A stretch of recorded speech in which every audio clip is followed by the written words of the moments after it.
వీళ్ళందరూ 3:30కే వెళ్ళిపోవాల్సినటువంటి వాళ్ళు 3:30కి వెళ్లాల్సినటువంటి విద్యార్థులందరూ కూడా ప్రస్తుతం అయితే ఇక్కడ కూర్చుని ఆందోళన చేస్తున్నటువంటి అయితే పరిస్థితి అయితే కనిపిస్తుంది. ఇక్కడ ఉన్నటువంటి అతని స్నేహితులు అసలు ఏం జరిగింది, సాయి తేజకి సంబంధించి ముఖ్యంగా అసలు సూసైడ్ వెనక ఉన్నటువంటి టీచర్స్ ఏ విధంగా వేధింపులకు గురి చేసేవాళ్ళు, అసలు ఏంటి అసలు? ఒక ఫ్యాకల్టీ వచ్చి కెమిస్ట్రీ ఫ్యాకల్టీ, తను ఏంటంటే నార్మల్గా తిను మమ్మీ అమ్మమ్మని పిలుస్తాడు. కాకపోతే నాతో ఒకసారి ఇంటికి వెళ్తున్నప్పుడు నార్మల్గా అన్నాడు అనమాట, సెక్సువల్గా ఇలా మెసేజ్ చేస్తున్నారు, కళాలను ఉంది, నేను నీకోసమే కాలేజ్కి వస్తున్నాను, నిన్నే చూడడానికి వస్తున్నాను, శివాజీ పార్క్కి రావచ్చు కదా, అలాగే ఇలాగని మాట్లాడేది. నేను అప్పుడు అన్నాను, ప్రూఫ్స్ ఏం లేకుండా నేను ఇన్వాల్వ్ అవ్వలేనురా, ఫ్యాకల్టీతో మాట్లాడదామని వాళ్ళు ప్రూఫ్స్ అడుగుతారు కదంటే నాతో ఒట్టేయించుకుని ఇంకెవరికి చెప్పలేదురా, నీకే ఫస్ట్ చెప్పానని చెప్పి ఆగిపోయాడు. తర్వాత మహేష్ గడికి తర్వాత చెప్పాడంట, నాకు తెలీదు. అయితే నేను ఆ రోజు కామ్ అయిపోగా తర్వాత ఇంకో మేడం, స్టాట్ మేడం, ఆ స్టాట్ మేడం ఏంటంటే స్క్వేర్ షీట్స్ రాసిన స్క్వేర్ షీట్స్ అలా కొట్టాడు, మళ్ళీ రాయించడం. రేపే మాకు ప్రాక్టికల్ ఎగ్జామ్ ఉంది, ఈ రోజు కూడా కొట్టేశారు. వాళ్ళ పేరెంట్స్ వస్తే అప్పుడు కరెక్షన్ చేశారంట. అంటే కరెక్ట్ రాసిన రికార్డ్స్ అన్నీ కూడా పర్ఫెక్ట్గా ఉన్నా కూడా కొట్టేయడం అంటే వేధింపులు గురి చేయడమేనా?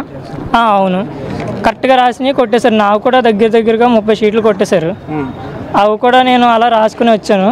ఇదిగోండి ఇక్కడ. ఎందుకు మీ షీట్స్కి సంబంధించి ఒకసారి నేను ఈ షీట్స్ని కూడా చూపించే ప్రయత్నం అయితే చేస్తాను. అంటే పర్ఫెక్ట్గా వీళ్ళు కరెక్ట్గా రాసినటువంటి వాటిని కూడా అన్నింటినీ రెడ్ పెన్తో మార్క్స్ చేసి రైట్ ఉన్నటువంటి వాటిని అన్నింటినీ NIX అని రాసానా. ఇక్కడ మేడం నాకు కొట్టేసి ఇక్కడ ఏం రాశారు చూడండి, అక్కడ అదే రాశారు. ఇక్కడ నేను 5X అని రాసానా, కొట్టేసి అక్కడ అదే రాశారు. ఇక్కడ బుక్లు ఎలా ఉందో మేము అలాగే రాసాము. ఇది GFR అని ఫుల్ ఫామ్ రాయాలంట. మొత్తం అన్ని పేపర్లు అలాగే కొట్టేస్తే ఎన్ని షీట్లని కొంటాము, ఎన్ని అని రాస్తాం మేము అలాగా. రేపే ప్రాక్టికల్ ఎగ్జామ్స్ మాకు స్టార్ట్ అయిపోయాయి. మీరంతా సాయి తేజతో కలిసి తిరగడం వల్ల ఈ విధంగా చేస్తున్నారా? సాయి తేజ, నేను, మహేష్ పర్టికులర్గా మేము ముగ్గురం ఉన్నాం. వాళ్ళ ముగ్గురం మేము స్టార్ట్ మేడంకి నచ్చాం. ఎందుకంటే క్వశ్చన్ చేస్తాం అనమాట, మా క్లాస్ అర్థం కాకపోయినా లేదంటే మమ్మల్ని కామెంట్ చేసినా అందరిలో పడి ఉండం.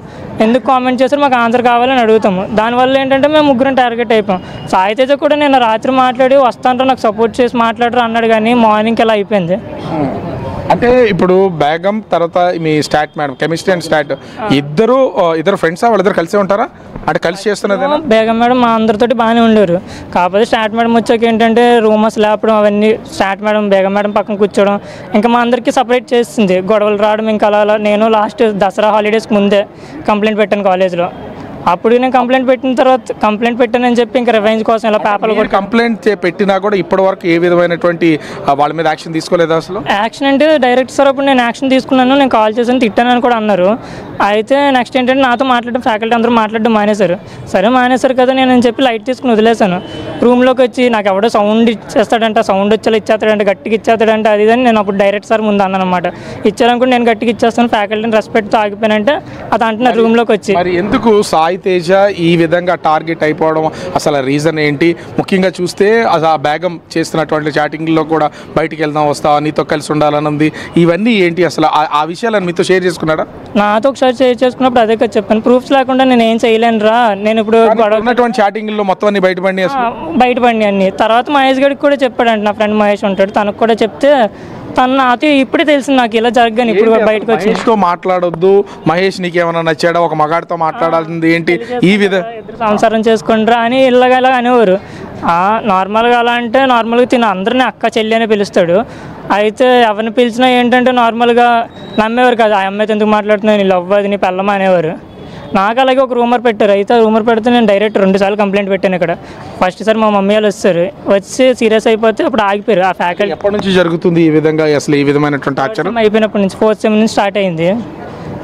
అయితే మేడం కెమిస్ట్రీ ఫస్ట్ ఇంకో మేడం ఉండేవారు, ఆ మేడంని మేము గొడవపడి రిమూవ్ చేస్తాం ఫైనల్గా. అప్పుడు నా కంప్లైంట్ నేను గొడవపడి రిమూవ్ చేసేస్తే తర్వాత అంతా అయిపోయింది, బాగానే ఉందనుకున్నప్పటికీ స్టాట్ మేడం దూరింది. స్టాట్ మేడం జాయిన్ అవ్వడం, ఇంకా అక్కడ నుంచి వచ్చి జాయిన్ అయ్యి సంవత్సరం కూడా అవ్వట్లేదు. తను యూనివర్సిటీ నుంచి రిలీజ్ అయ్యింది, ఫ్రెషర్ అనమాట. ఇంకా తెలుసు కదా యంగ్ ఎలా ఉంటుంది, ఈగో ప్రాబ్లమ్స్కి వచ్చేసి మాటిమాటికి కొట్టేయడం. నేను ఎన్నిసార్లు కొట్టినా రాయాలి, అప్పుడు ప్రాక్టికల్ ఉంచేస్తాను లేదు. ఇప్పుడు ఇక్కడ చదువుతున్నటువంటి వాళ్ళు, డిగ్రీ ఫైనల్ ఇయర్ ఉన్నటువంటి వాళ్ళు అందరూ ఉన్నారు. ఆ డిగ్రీ ఫైనల్ ఇయర్ వాళ్ళని కూడా కొడుతున్నారా? కొట్టట్లేదు. కొట్టడం తప్పులన్నీ అంటే ప్రతిదాన్ని కూడా పేపర్నే. ఓకే, అసలు ఏం చెప్తున్నారు మీకు సంబంధించి? ఇప్పుడు ఇంత జరుగుతుంది, విద్యార్థులందరినీ మొత్తం అందరినీ బయటికి పంపించేసి మొత్తం ఈ వ్యవహారం అంతా నడుస్తుంది. ఇప్పుడు కొంతమంది మాత్రమే ఆందోళన చేస్తున్నటువంటి మీరు మాట్లాడినట్టున్నారు కదా ప్రిన్సిపల్తో, ఏం సమాధానం చెప్తున్నారు? అయితే ప్రిన్సిపల్ గారు ఏం చెప్తున్నారంటే మేము చూస్తామండి, మాకు ఇప్పుడే కదా తెలిసింది అనేది. అయితే జరగాల్సిన అన్యాయం జరిగిపోయింది. ఈరోజు సాయి తేజ అనే వ్యక్తి ఇప్పుడు మన మధ్య లేడు. అయితే తన మృతికి గల ఈ కారణాలు ఏంటి అనేది కంపైల్ అయ్యాయి. ఆవిడ ఏదైతే సాయి తేజ చాటింగ్ మేడం గారితో చేసింది అవన్నీ కూడా ఎవరైతే కెమిస్ట్రీ మేడం బేగం గారు అలాగే స్టాటిస్టిక్స్ చెప్పే మేడం ఎవరైతే ఉన్నారో వాళ్ళని ఎమోషనల్గా బ్లాక్మెయిల్ చేసి ఇప్పుడు వాళ్ళ ఫ్రెండ్స్తో కూడా మనకు మాట్లాడితే తెలిసేది ఏంటంటే సాయి తేజ సెన్సిటివ్ పర్సన్. ఆ అబ్బాయి ఎవరితో ఎక్కువ కలిసేవాడు కాదు, ఉన్నది కూడా తక్కువ మంది ఫ్రెండ్స్. అమ్మాయిలతో కూడా మాట్లాడేటప్పుడు కూడా చాలా గౌరవంగా అక్క చెల్లి అని, ఈవెన్ ఆ బేగం గారిని కూడా అమ్మ అనే పిలిచేవాడు. అయితే వాళ్ళ ఫ్రెండ్స్తో ఎక్కువ ఉంటున్నాడు అని చెప్పి నువ్వేంటి అబ్బాయిలతోనే తిరుగుతున్నావు, నువ్వు అబ్బాయిని ఏమైనా పెళ్లి చేసుకుంటావా అని మాట్లాడడం. వాళ్ళ అబ్బాయితో పర్సనల్గా నాతో శివాజీ పార్క్ రావచ్చు కదా, మా ఆయన కంటే నువ్వే నాకు ఎక్కువ అనే మాటలు కూడా ఈ విషయాలన్నీ కూడా సాయి తేజ వాళ్ళ ఫ్రెండ్స్కి చెప్పాడు. అయితే నిన్న రాత్రి కూడా సాయి తేజ వాళ్ళ ఫ్రెండ్స్కి ఫోన్ చేసి నాకు రేపు కాలేజీకి రావాలంటే భయంగా ఉందిరా, మీరు నాకు సపోర్ట్ చేయండి, నేను అడుగుతాను, ఎలా అయినా అడుగుతానని. అయితే ఈలోపు అబ్బాయి మానసికంగా ఏం ఆలోచించాడో ఆత్మహత్యకు పాల్పడ్డాడు. అయితే ఇప్పుడు అఖిల భారతీయ విద్యార్థి పరిషత్ స్టూడెంట్ ఆర్గనైజేషన్గా మా డిమాండ్ ఏంటంటే ఈ కేసు ఏదైతే ఉందో దీన్ని సిపి గారు ఆయనే స్వయంగా దీన్ని ఎంక్వైరీ చేసి సాయి తేజ యొక్క మరణానికి కారణమైన ప్రతి ఒక్కరు, ఇది ఆత్మహత్య కాదండి, ఇది ఖచ్చితంగా హత్య. ఆ అబ్బాయిని ఎమోషనల్గా బ్లాక్మెయిల్ చేసి సూసైడ్ చేసుకునేలాగా ప్రేరేపించారు వీళ్ళే. ఒక పక్క అబ్బాయిలతో మాట్లాడితేనేమో నీకు అబ్బాయిలు అంటే ఇష్టమా అని చెప్పడం, ఎవరితో నువ్వు మాట్లాడకూడదు, నువ్వు మాతోనే మాట్లాడాలి, నువ్వు నాతోనే తిరగాలి అనే ద్వారంలో బేగం మేడం గారు అబ్బాయిని ఇప్పటి వరకు హింసించారు, మానసికంగా హింసించారు. ఆ హింసను తట్టుకోలేక అబ్బాయి సూసైడ్ చేసుకున్నాడు. మా ఓన్లీ డిమాండ్ ఏంటంటే ఈ కేసులో ఏ పార్షియాలిటీ లేకుండా ట్రాన్స్పరెన్సీగా ఈ మొత్తం కేసు ఇన్వెస్టిగేషన్ చేసి ఎవరైతే బేగం గారు ఉన్నారో అలానే స్టాట్స్ మేడం ఉన్నారో ఈ కాలేజ్ మేనేజ్మెంట్ ఉందో వీళ్ళందరి మీద కూడా క్రిమినల్ కేసులు పెట్టి వీళ్ళందరినీ కూడా అరెస్ట్ చేయాలి. అరెస్ట్ చేయలేని నిమిత్తంలో ఈరోజు సాయి తేజ అయ్యాడు, రేపు ఇంకొక అబ్బాయి అవుతాడు. ఈరోజు ఈ అబ్బాయి ముందుకొచ్చి ధైర్యంగా మాట్లాడుతున్నాడు, ఈ అబ్బాయిని టార్గెట్ చేస్తున్నారు ఇక్కడ ఉన్న ఫ్యాకల్టీ మొత్తం. ఒకటి సాయి తేజకి సంబంధించినటువంటి చాటింగ్లో కూడా నేను మా చెల్లితో రాయించాను, మీరు చెప్పినవన్నీ రాయలేకపోతున్నాను, మొత్తం అన్నీ ఎన్నెన్నిసార్లు రాయాలంటే అసలు రికార్డ్స్ ఎన్నెన్నిసార్లు రాస్తూ ఉండేవాడు, చేతులు నొప్పి వచ్చేసేవి, చేతులకు బ్లడ్ వచ్చేసేదని చాటింగ్లో ఉంది. 5 సార్లు రాశాను అన్న, ఈ పేపర్లో 5 సార్లు కొట్టేశారు, 5 సార్లు రాశాను. నిన్నే లాస్ట్గా కూడా కొట్టేస్తే నేను ఇంకా రాయలేను అన్న టైంలో వెళ్ళిపోతుంటే ఒక పేపర్ మళ్ళీ కరెక్షన్ చేసి ఇంకో పేపర్ కొట్టేసి ఈ పేపర్ ఒకటి రాసుకుంటా అన్నారు, అది రాసుకుని వచ్చాను. తర్వాత ఏంటంటే సాయి తేజది దగ్గర మొత్తం అన్నీ కొట్టేశారు. తనకి హెల్త్ బాగాలేదని తెలుసు, నాకు మామూలుగా హెల్త్ బాగాలేదని చెప్పాడు, కానీ అది నిజమే ఏంటన్నది తెలీదు. అయితే తను హెల్త్ బాగాలేదు నేను రాలేను కాలేజ్కి అని చెప్పి వేరే వాళ్ళతో రాయించారు. అదే మరి హ్యాండ్ రైటింగ్ పర్టికులర్గా తిన్న దాంట్లోనే చూస్తున్నారు. అందరు బుక్స్ చెక్ చేస్తే ఒక్కొక్క బుక్లో ఒక్కొక్క హ్యాండ్ రైటింగ్ ఉంటుంది, పర్టికులర్గా వాళ్ళదేం ఉండదు కదా, 4 ప్రాక్టికల్ ఒకటి ఉంటుంది, ఒకటి ఇంకోటి ఉంటుంది.